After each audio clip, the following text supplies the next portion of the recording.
Усенароднае беларускае сабранне, ці будуць там прадстаўнікі хрысціянскіх канфесій? Як лічыце, ці іх прысутнасць на сабранні не панізе аўтарытэт царквы ў Беларусі? А вы самі, асабіста ксёндз Вячаслаў, ці прынялі б у гэтым сабранні ўдзел? Сябры, прывітанне, з вамі я, ксёндз Вячаслаў Барок, і на гэтым ютуб-канале мы разважаем пра хрысціянства ў сучасным свеце і шукаем адказы на тыя пытанні, якія свет ставіць перад намі ў выглядзе самых розных выклікаў.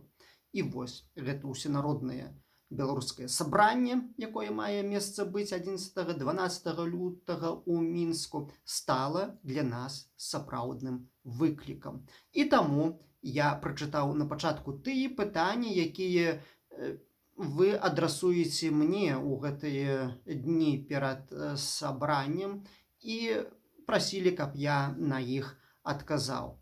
І вось сёння гэты выпуск на ютуб-канале прысвячаем акурат разважанням пра тое, ці ёсць гэта добра прыняць удзел у такім сабранні. Ведаеце, што тычыцца мяне, я скажу вам так.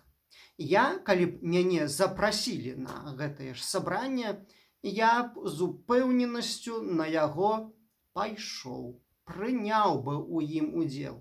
Я ведаю, сябры, што шмат хто з палітыкаў прынцыпова адмовіліся у гэтым сабранні прымаць удзел. Я ведаю, што сярод некалькіх соцень людзей, апытаных мною на сацыяльных сетках, на старонках Facebook, у Instagram, вось у мінулую суботу выказаліся наконт пытання, ці удзел царкоўных іерархаў абнізіць аўтарытэт царквы ці не. І вось некаторыя катэгарычна выступілі супраць, бо згодна з меркаваннем вашым, некаторых з вас, сябры, прыкладна 75-80% лічаць, што удзел хрысціян у гэтым сабранні знізіць аўтарытэт царквы. Я гэта ўсё ведаю. І ведаючы ўсё гэта насуперак меркаванням большасці, я прыняў бы рашэнне пайсці на гэтае сабранне. Навошта, спытаецеся вы, ці я не разумею, што гэта за сабранне, якім чынам туды адбіраліся дэлегаты? Ведаеце, я гэта разумею, але я прыняў бы ўдзел дзеля таго, каб выканаць місію святога Яна Хрысціцеля, звярнуцца да ўдзельнікаў сабрання з высокай трыбуны і зацытаваць словы святога Пісання, словы прарока Яна Хрысціцеля з Евангелія паводле святога Мацвея. Дакладна, не казаў бы шмат, але зацытаваў бы гэтыя словы з Евангелія паводле Мацвея, раздзел 3, вершы 7 і 8. «Племя змяінае, прынясіце ж годны плён пакаяння, а інакш усе загінеце». Вельмі часта так закончваліся заахвочванні прарокаў да тых людзей, да каго яны звярталіся. Я перакананы, што для хрысціяніна такая мэта быць на сабранні можа быць адзінай годнай дзеля таго, каб у гэтым сабранні прыняць удзел у сабранні такога фармату і пры такіх умовах. Сумняваюся, што ўсе іншыя прычыны паслужаць для Божай славы. А хрысціянін усё, што робіць, вінен рабіць на славу Божую. Так вучыць апостал Павел у першым пасланні да Карынцянаў у раздзеле 10, пра гэта мы чуем. Ён заахвочвае ўсё, што робіце, рабіце на славу Божую. Не будзе аніякай славы Божай з сабрання, калі на форуме 11-12 лютага ў Мінску удзельнікі прамаўчаць пра насілле і беззаконне, што і надалей актуальна адбываецца ў Беларусі. У сённяшні час апагеем крывадушнасці было б казаць пра адзінства грамадства на фоне разгарнуўшейся хвалі палітычных рэпрэсій. Тады, калі ў краіне 237 палітзняволеных, больш 1000 палітычна матываваных заведзеных крымінальных спраў, немагчыма канструктыўна казаць пра адзінства. А мы добра ведаем, што гэты форум нібыта прысвечаны адзінству. Вось такое адзінства. Калі хочаш, давай да адзінства, а калі не, то для цябе збудуем концлагер. Хтосьці можа падумаць, а можа лепш усё ж пайсці на сабранне і можа з не такой аж прарочай місіяй, вось як я прапанаваў на пачатку, каб, напрыклад, мірным, спакойным шляхам адстаяць хоць нейкія інтарэсы, звязаныя з каштоўнасцямі хрысціянскімі. Вось, напрыклад, выступіць у абарону ненароджанага жыцця, прасунуць пазіцыі руху про-лайф, рух, які займаецца абаронай ненароджанага жыцця і выступае супраць абортаў. І ідэя падаецца сапраўды нібыта добрая, але ж з іншага боку, сябры. Які мае сэнс, адкажыце мне, бараніць ненароджанае жыццё, калі пасля не праяўляць клопату ў абароне таго ж жыцця пасля яго нараджэння? Дзе логіка? У Беларусі у мінулым годзе падчас мірных пратэстаў загінула некалькі чалавек. І ў мяне пытанне: іх жыццё не трэба было бараніць? А калі трэба, чаму мы не ведаем пра заведзеныя крымінальныя справы і расследаванне пра трагічна загінуўшых, збітых і пакалечаных грамадзян? Ці гэта не ёсць адыход ад фундаментальнага абавязку абароны людскога жыцця на кожным яго этапе, аб чым перасцерагаў папа Францішак 8 лютага гэтага году на штогадовай аўдыенцыі з дыпламатамі, якая адбылася ў панядзелак на гэтым тыдні.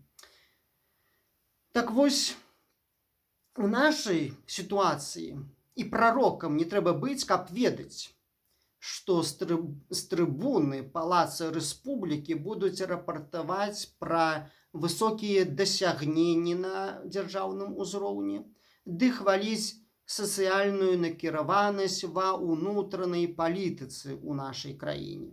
У той самы час, калі, напрыклад, найбольш бедныя беларусы наогул ад дзяржавы атрымоўваюць, увага, забарону на атрыманне дапамогі з прычыны немэтазгоднасці.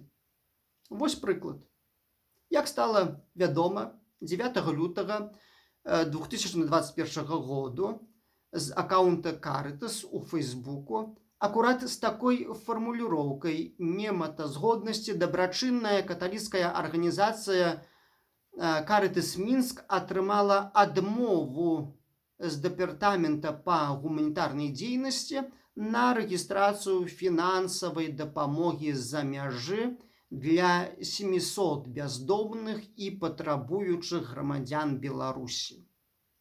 Грошы, якія трэба было зарэгістрыраваць, якія прыйшлі ў выглядзе дапамогі, меркавалася прадназначыць на закуп хатняй жывёлы, саджанцаў і прадуктаў. Такое рашэнне, адмова рэгістрацыі гэтай дапамогі, такое рашэнне дэпартамента раўназначна з прызнаннем немэтазгоднасці жыцця найбяднейшых людзей. І гэтае рашэнне некаторых з гэтых бедных непазбежна прывядзе да хутчэйшай смерці. А дзе ў гэтым усім клопат пра жыццё кожнага чалавека? Прыходзіць ізноў на думку словы папы Францішка з той самай аўдыенцыі, якая адбылася з дыпламатамі на гэтым тыдні. Папа сказаў: калі пазбаўляюцца права да жыцця найслабейшыя, як можна дзейсна гарантаваць усе іншыя правы? Вось, сябры, пытанне. Няма гарантыі для забеспячэння праў найслабейшых, для бяздомных. Не будуць загарантаваны правы і іншых грамадзян. Прабачце, вось такія факты мне не дазваляюць убачыць ані сацыяльнай накіраванасці у палітыцы, ані жаданню ўлады ісці дарогай адзінства. Бо адзінства немагчыма без духа братэрства, а братэрства немагчыма без таго, калі ты не ў стане заўважыць патрэбу бедных і адмаўляеш ім у атрыманні дапамогі. Які ёсць выхад? Выхад адзін. Не займацца пустым услаўленнем у адрас некаторых палітыкаў, але пераадолець іх ролю і значэнне ў жыцці нашым, дабіваючыся вяршэнства закону. Зрэшты, і гэтая думка, яна запазычаная. Яна зноў ж такі прагучала з вуснаў папы Францішка на той аўдыенцыі, пра которую я ўжо сёння узгадаваў. Пытанне такое: ці прагучаць падобныя словы на сабранні 11-12 лютага? Ці евентуальны удзел царкоўных прадстаўнікоў на ўсебеларускім народным сабранні дадасць славы Божай, і прадстаўнікі ўзмоцняць аўтарытэт цэркваў, ці самі ўдзельнікі стануць прычынай упадку для касцёла Божага, аб чым перасцерагае Слова Божае вуснамі апостала Паўла. Ведаеце, пайсці ці не пайсці на гэта сабранне не ў гэтым пытанні, але пашоўшы і ўзяўшы слова, што скажаш? Скажаш і прамаўчыш, ці скажаш і павялічыш славу Божую? Сябры, даслухалі да канца. Подписывайтесь на канал, ставьте падабайкі, пакідайце каментары, дзяліцеся відэо ў сацыяльных сетках. І вялікі дзякуй усім вам за вашу увагу да гэтага канала. Заставайцеся і далей уважлівыя да таго, што тут адбываецца. З Богам жыве Беларусь! Да новых спатканняў!